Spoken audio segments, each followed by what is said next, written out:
My name's Kirk McDowell. Kirk McDowell. Hey, let's get right into it. So, one of the things I'm going to be talking about Sunday is one of the real challenges of being in a relationship. And this is an internal challenge. This is a challenge of perception and context, And so, most of us, and by most of us, I mean all of us, most of us, you in particular, most of us have had traumatic events in our childhood. Traumatic events in our childhood and traumatic events around, early experimentation with romance, first girlfriend, first kiss, first time I say I love you, first time someone says that, all that kind of stuff, right? And sometimes those events don't go well. And embarrassed or mortified or terrified or, let's just go with mortified. Mortified child or adolescent makes a decision like,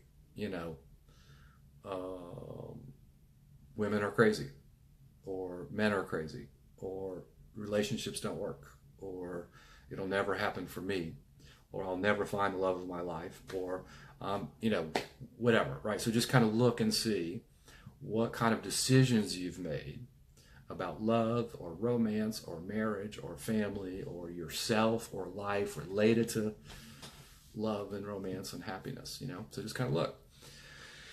And so here you are. You're in a relationship, or you're looking for a relationship, and who you are usually unknown to yourself, right? That's kind of the way this little monster works, right? You make all these decisions, and you don't really know that you made the decisions, and it just looks like the way the world is. For example, it looks like I've seen like beautiful, amazing women try to convince me that there's no good men in Austin. Like, that's just crazy, right? From the outside, you can hear it's crazy talk, although she totally believed it. I've done this, I've done that, I've tried this, that, and the other, and they're just no good men. And I've heard men say the same thing. You're in a big city. Oh, there are no good women in this town. That's just nuts. If you ever hear yourself saying something like that, stop speaking immediately. So, anywho, so it's not about the availability of people out there, really. It's about your perception of who you are, who other people are, what relationships are all about, right? So most of us have some or a lot of disempowering thoughts or paradigms or, ways of looking at relationships, So you can imagine you are on a date, maybe first date, and what's true for you, now remember, you're just describing gravity. When I drop a rock, it falls. That's called gravity. When I'm in a relationship, it doesn't work. That's like gravity. Like, most people think like that and speak like that, even though they wouldn't really admit it, So anyway, so many people kind of have an opinion that there's something wrong with the opposite sex, or there's something wrong with me, or I'm just not attractive, or, I picked the wrong people, or just whatever. There's lots of these opinions that we have, and it fundamentally makes us unavailable, right? You ever had a conversation with somebody and they have some really strong opinion about themselves or something, and you just can't reach them? They're just all gone thinking about what they're thinking about. Well, that's you. And it's me too, right? But that's you. So what there is to practice is any opinion you have about love and relationships and happiness, especially if you have evidence for it. Oh, well, yeah, I did this thing and da-da-da, and that didn't work out, so therefore I know love doesn't work, something like that. This is all bogus. It's just not true, right? It's just not true, right? At any moment, you could let go of the past completely, right? You could let go of any events that happened. Not that they didn't happen, not that you agreed, not that you're acquiescing to anything, just that, whatever happened, happened, but it actually happened in the past, and it's not happening right now. So I have the opportunity right now to be here now. Not yesterday, not tomorrow, but I could be here now with an intention. What kind of intention? I don't know. How about love and contribution? How about compassion? How about generosity?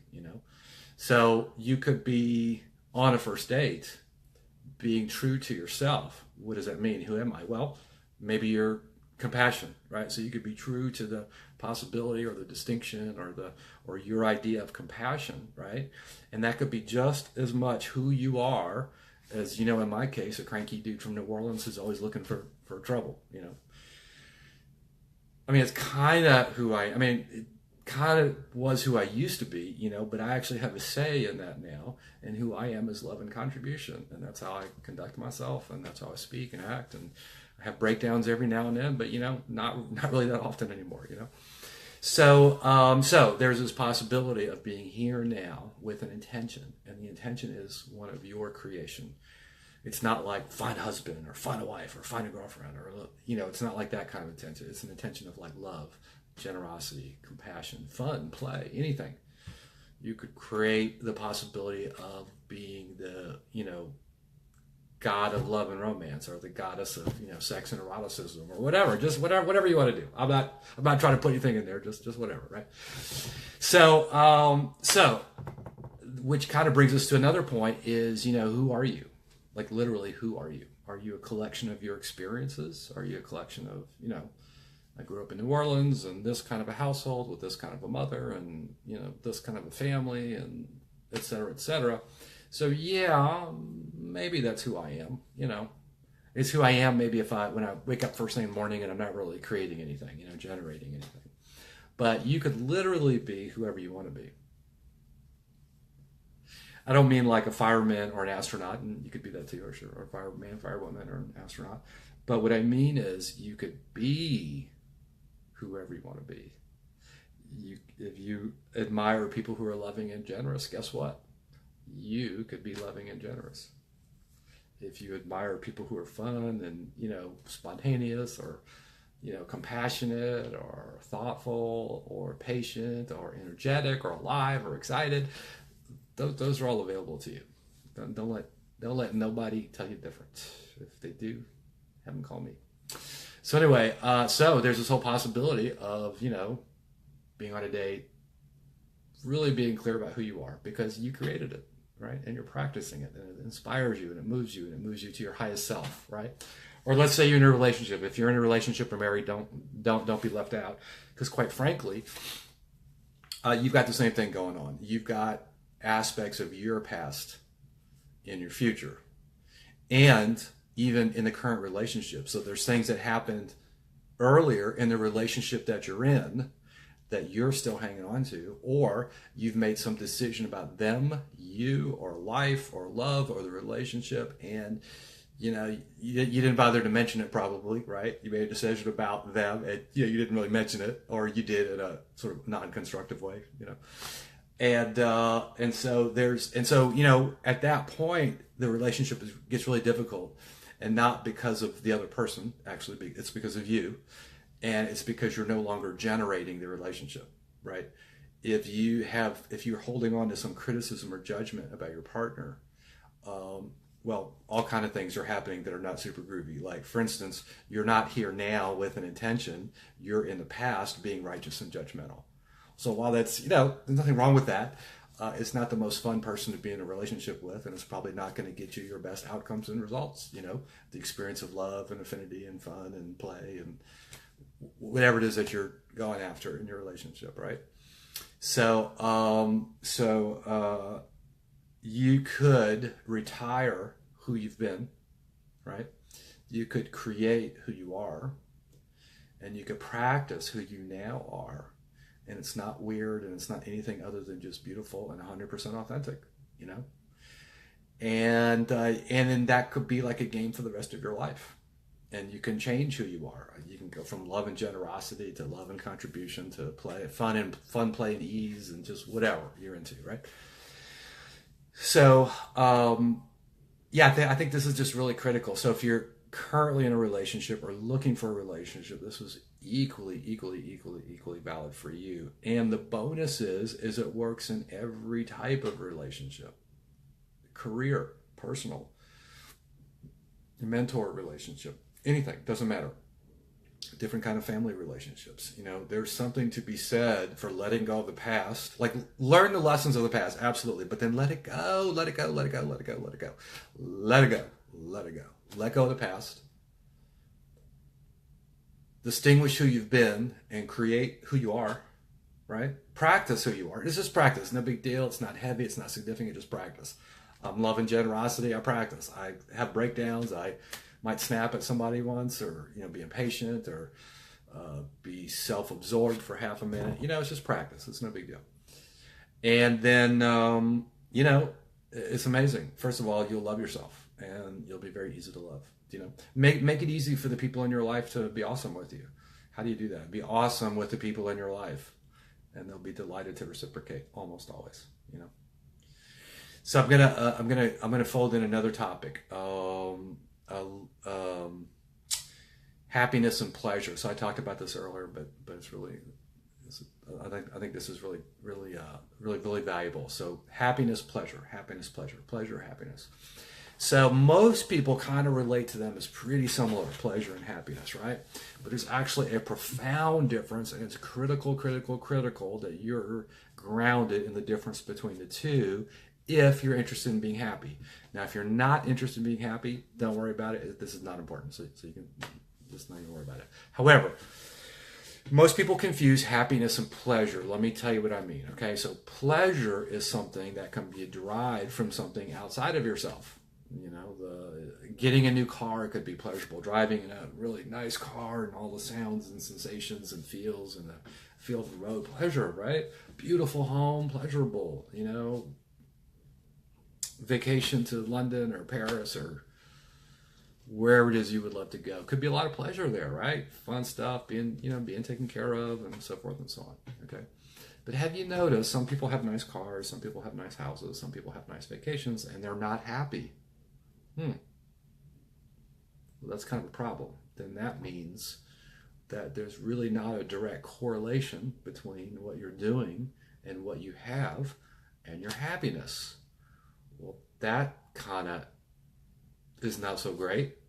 Many people spend their entire lives, listen to me, many people, and by many I mean most, right, in the US at least, many people spend their entire lives chasing the next pleasure, which is usually wrapped up in finances, right? Got to have the right job, make a lot of money, get the right house, got to have a great job, got to work really hard, got to have a great job, lots of money, maybe get famous, and there's the mistaken assumption that you will be happy.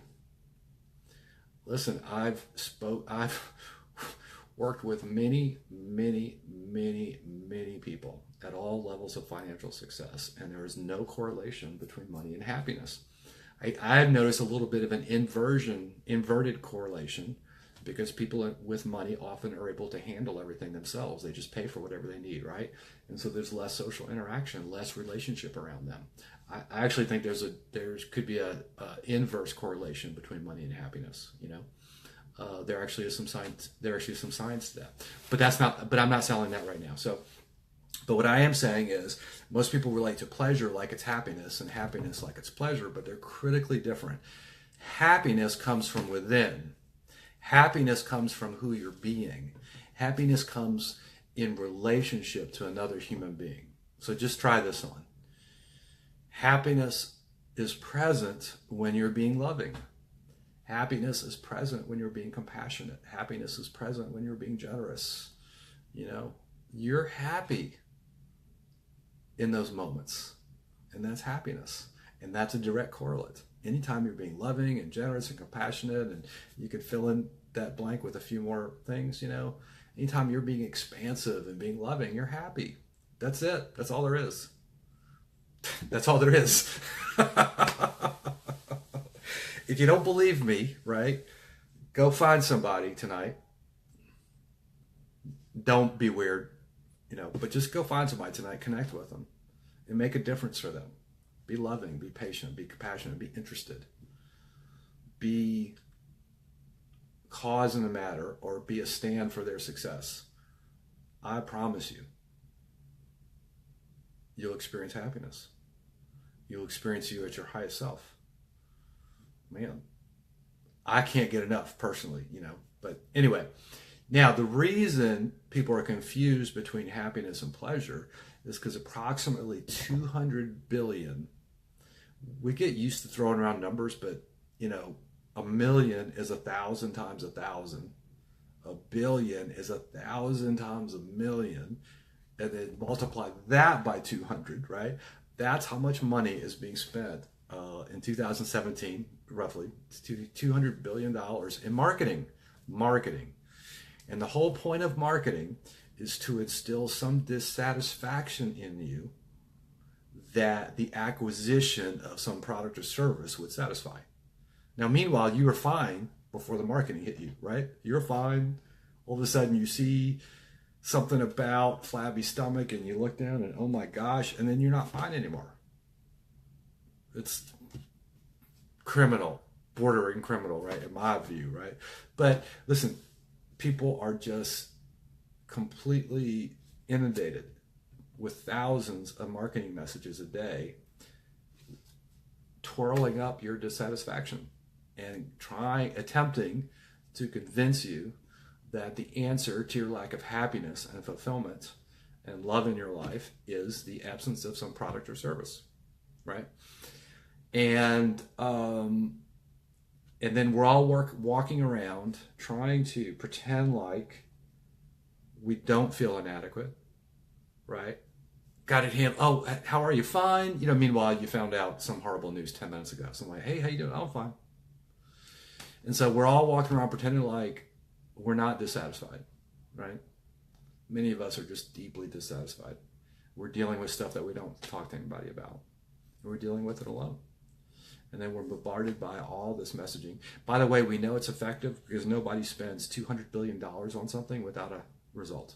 Do you know what I mean? So if you think, oh yeah, they spend the money on marketing, but it doesn't do any difference. No, that's not true. They would stop. If it didn't work, they would stop doing it. So it works. Trust me. So we're all walking around profoundly unsatisfied and unhappy, trying to find the right thing to eat, the right thing to buy, the right thing to do to bring us happiness. Unfortunately, all of those things may bring us a little bit of pleasure, but will not bring us happiness. Happiness might happen at the same time, but it's not because of the thing. So anyway, I feel like I'm trying to end on a down note here. Okay, okay, good. So here's what we're going to leave you in this conversation. So listen, happiness is totally available to you. It's totally available. Just be loving. Just be generous. Create a way of being that lights you up. You could start with the way of being you would like your partner to be, or your future partner. Do you know what I mean? So just practice something really awesome. It's practicing. It's no big deal. I'd love to see you on Sunday, the 5th. I promise you it'll be totally, totally, totally, totally worth your while. For those of you watching, hello. Thanks for joining me, and share this around. Oh, and by the way, so my company is called The Challenge Call. My name is Kirk McDowell. I'm located in Austin, Texas. I work in Austin, Houston, and New Orleans. And I'm a personal coach and business coach. And I've got a little website called DragonSlayerCoach.com. DragonSlayerCoach.com. May sound a little weird for a relationship coach, right? But where I go to work is in between you and what you want. And I go after the dragon in the middle. Very good at what I do. And I'd love to assist you in any way that I can. And how I set that up is I have something called the Challenge Call. It's a 30-minute call. There's no charge to you. There's no big push or pull at the end. You can just simply have the breakthrough and be on your way, no problem. What I promise is a new future in an area of your life that's important to you. And I deliver on that promise. And if you go to DragonSlayerCoach.com, you can get right on my calendar. You can just click the button, boom, you're on my calendar. I'll call you at the appointed hour. It'll be awesome, 30 minutes, and I promise to deliver. And then, so anyway, that's DragonSlayerCoach.com. I'm Kirk McDowell. I'm based in Austin. I'd love to see you Sunday. If you saw the video, come up and say hello to me. I'd love to say hello. See you Sunday. Thank you. Thanks, ladies and gentlemen.